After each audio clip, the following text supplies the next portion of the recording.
Togo Actualite, premier site d'information du Togo. Komlak Pogli, secrétaire général du Mouvement pour la libération totale et la reconstruction de l'Afrique, Moltra. Photo, Dr Komlak Pogli, secrétaire général du Mouvement pour la libération totale et la reconstruction de l'Afrique, Moltra. Photo, Dr Komlak Pogli. À force de recevoir des coups de fouet, le peuple togolais s'est endurci dans la souffrance.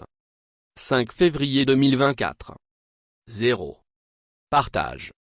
Dans cet entretien qu'il a voulu bien accorder à la rédaction de Liberté, Komlak Pogli, secrétaire général du Mouvement pour la libération totale et la reconstruction de l'Afrique, Moltra, décrypte l'actualité au Togo.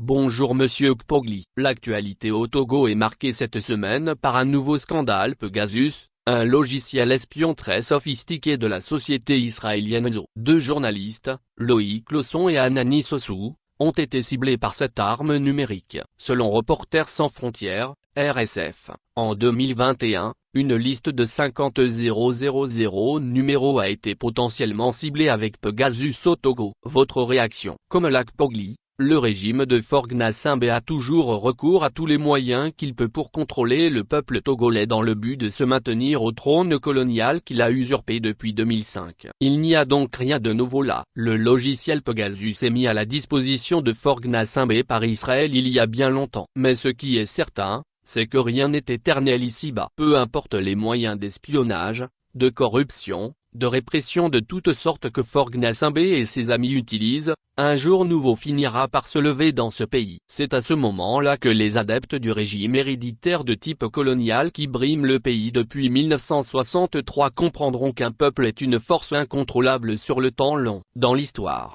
il y a eu des régimes qui ont cru avoir la maîtrise complète du peuple en utilisant toutes sortes de moyens répressifs et de manipulation collective, à commencer par l'espionnage. Mais cela finit toujours en faveur du peuple. Même si cela peut paraître long et très douloureux, la défaite de tout un peuple face à un régime qui le tient est toujours éphémère. Le 9 janvier 2024, l'archevêque émérite de Lomé, Monseigneur Philippe Fanoko Kepodzero, est rappelé par son créateur. Quel souvenir gardez-vous de l'homme? Monseigneur Kepodzero a joué un rôle important autant sur le plan politique que religieux au Togo. Comment comprenez l'indifférence affichée par le gouvernement à ce jour depuis l'annonce de son décès? Monsieur Kepodzero, en sa qualité de catholique convaincu, a fait pour le Togo ce qui était conforme à sa foi de prêtre. Nous saluons la mémoire de l'homme, un homme courageux et ayant assumé ses choix. Il a porté des convictions fortes qu'il a défendues jusqu'au bout contre le régime qui régente le Togo depuis 1963. Ce qui est inacceptable, c'est que Monsieur Philippe Fanoko Kepodzero ait fini sa vie loin de son pays natal, le Togo, d'où il a été chassé par le régime de Faure Gnassingbé et de sa cour. Ce régime pense ainsi avoir encore gagné un point en ayant éliminé de manière indirecte Monsieur Philippe Fanoko Kepodzero. Sauf qu'en réalité,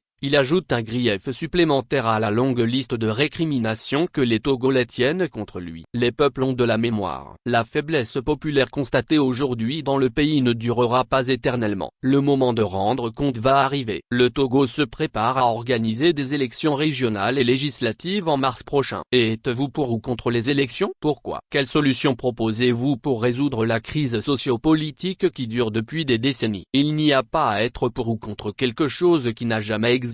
Le régime RPT qui se fait appeler UNIR n'a jamais organisé d'élections dans ce pays. C'est donc un abus de langage que vous commettez en appelant les mascarades et les fraudes massives teintées de violence et de corruption de toutes sortes organisées à l'échelle nationale des élections. L'élection, c'est d'abord un État. Par conséquent, ce sont des règles et la confiance dans les institutions qui organisent et conduisent le processus électoral, comptabilisent le vote et qui proclament et valident les résultats et traitent les recours sur les principes de justice. À chacune de ces étapes, on n'a pas besoin de faire un dessin aux Togolais pour leur montrer que le système RPT a tout pipé et a toujours taillé la part du lion tout en laissant les miettes aux autres acteurs qui l'accompagnent. C'est dire donc que l'élection n'est pas le moyen adapté à ce régime. Des patriotes lucides qui ont compris cela doivent continuer à travailler autrement. L'Assemblée nationale vient de porter le nombre des députés de 80 91 à 113. Estimez-vous comme certains que c'est trop pour le Togo? On a une assemblée nationale au Togo? Ce que nous avons là n'est pas une assemblée nationale. C'est une chambre d'enregistrement désignée depuis la tour d'ivoire du roi Gnassingbé II. Si vous me dites que c'est une institution prévue et mise en place par la constitution togolaise, je vous répondrai que la constitution togolaise tellement modifiée ne ressemble plus qu'à un catalogue des desiderata du roi Faure Gnassingbé après avoir été celui de son père décédé le 5 février 2005. Toutes les institutions dans ce pays sont physiquement et nominalement là mais elles sont perverties et détournées de leur but social, politique ou économique. Ces institutions trompe-l'œil sont canalisées vers le service du système RPT qui a parasité l'État au Togo. Ce parasitisme a engendré une paralysie complète du Togo qui n'est plus que l'ombre de lui-même dans une Afrique traumatisée. Dans ces conditions, peu importe le nombre d'enregistreurs désignés, 91 ou 113, c'est pour la même fonction et pour le même but, maintenir et servir le système État RPT.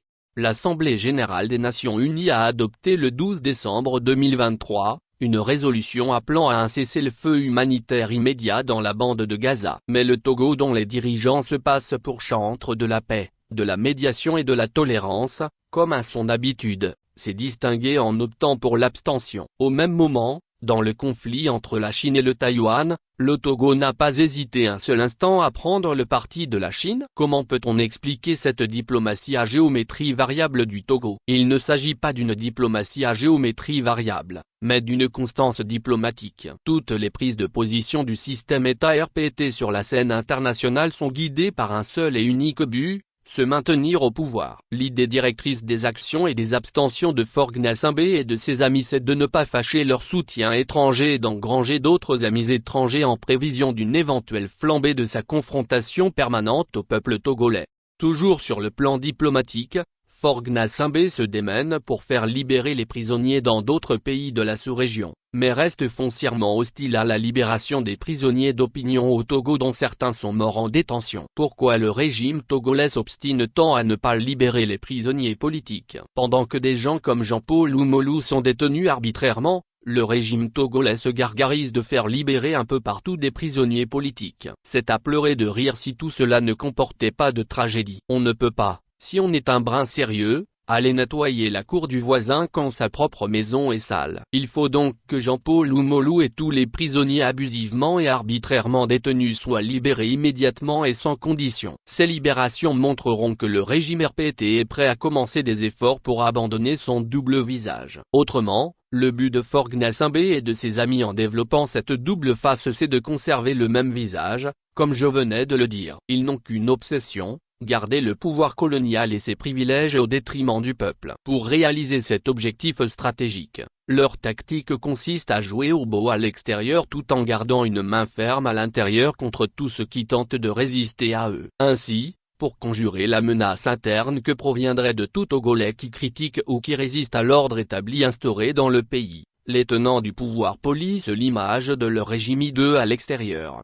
Alors même qu'en interne, ils ne croient ni ne pratiquent aucune des vertus qu'ils énoncent à l'international, ils jouent à l'extérieur les pacificateurs, les panafricanistes, les anticolonialistes, les multipolaristes.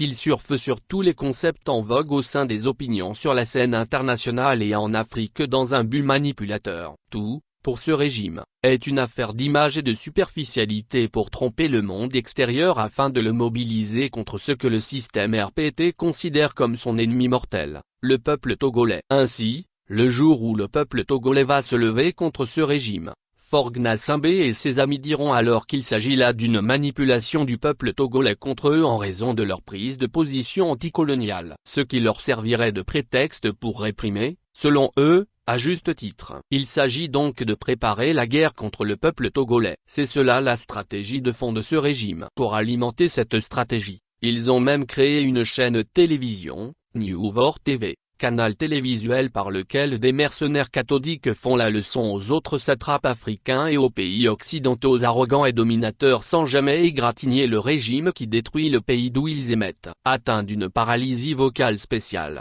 ces propagandistes aboient contre tout ce qui est loin tout en étant complètement silencieux sur tout ce qui est près d'eux. Quant au niveau de la vue, Ce sont presbytes qui voient mieux de loin que de près. Ils voient et commentent ainsi très facilement tout ce qui se passe loin du Togo. Dès qu'il s'agit du Togo, ils n'ont plus de cordes vocales et deviennent subitement des aveugles. Quelle lecture faites-vous du retour de Pascal Bojona aux côtés de Faure Gnassingbé après toutes les humiliations qu'il avait subies?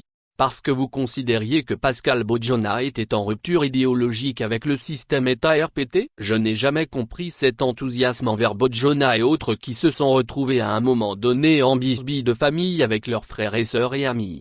Au Togo, on a tendance à coller l'étiquette d'opposant à toute personne qui se retrouve en querelle de personnes ou de partage de prébande au sein de la famille RPT. Cela est dû au fait que les Togolais sont à la recherche d'un sauveur coûte que coûte. Cette tendance facile doit cesser. Les Togolais doivent comprendre qu'ils sont leurs propres libérateurs et qu'à ce titre, ils doivent travailler sans cesse sur leur organisation en se débarrassant de la peur, de l'esprit d'indifférence vis-à-vis de nous-mêmes et du pays qui gagne du terrain, de leur personnalité changeante voire multiple disant une chose et faisant une autre.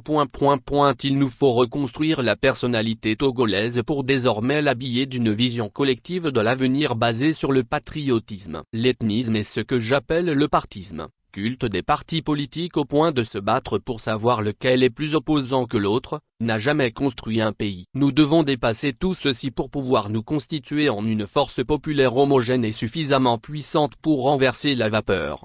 Un mot sur l'opposition au Togo. Si vous mettez sous le mot opposition, les partis politiques qui parlent d'élections au Togo sous une tyrannie héréditaire de type colonial depuis 1963, alors il n'y a aucun commentaire à faire sur eux. Le résultat auquel ces partis politiques institutionnels au Togo sont parvenus parle contre eux. Il n'y a donc aucun besoin à discourir outre mesure sur cette opposition institutionnelle. Partant de ce constat, il faut substituer à cette opposition institutionnelle une opposition populaire conduite par des patriotes avisés et qui auront compris que l'une des lois les plus constantes de l'histoire c'est qu'on ne peut vaincre une tyrannie héréditaire par des élections. Ce type de régime appelle une autre réponse. Et cette réponse, je l'ai suffisamment montrée, c'est le tsunami populaire. Il faut le préparer. Peu importe le temps que cela doit prendre. Parlez-nous également de la diaspora togolaise. À l'instar des Togolais de l'intérieur, ceux à l'étranger sont malades. Le Togolais, partout, est atteint de l'asthénie, cette maladie qui plonge ceux qui en souffrent dans un état de fatigue avant même qu'ils aient fait le moindre effort. Même si nous avons déjà payé un lourd tribut face à ce régime,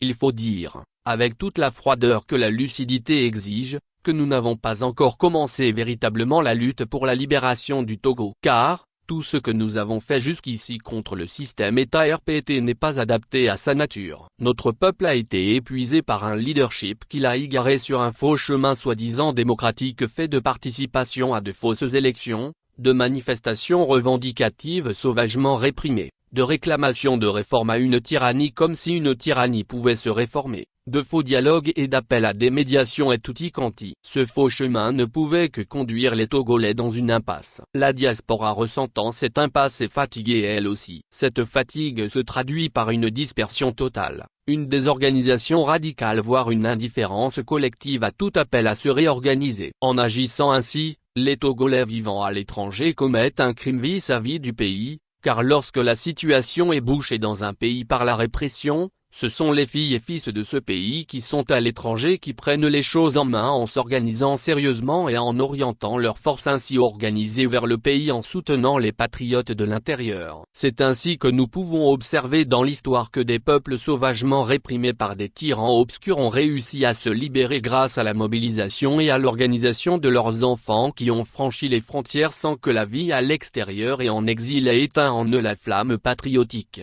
Propos du SG de Moltra comme langue Pogli, recueillis par la rédaction du quotidien Liberté.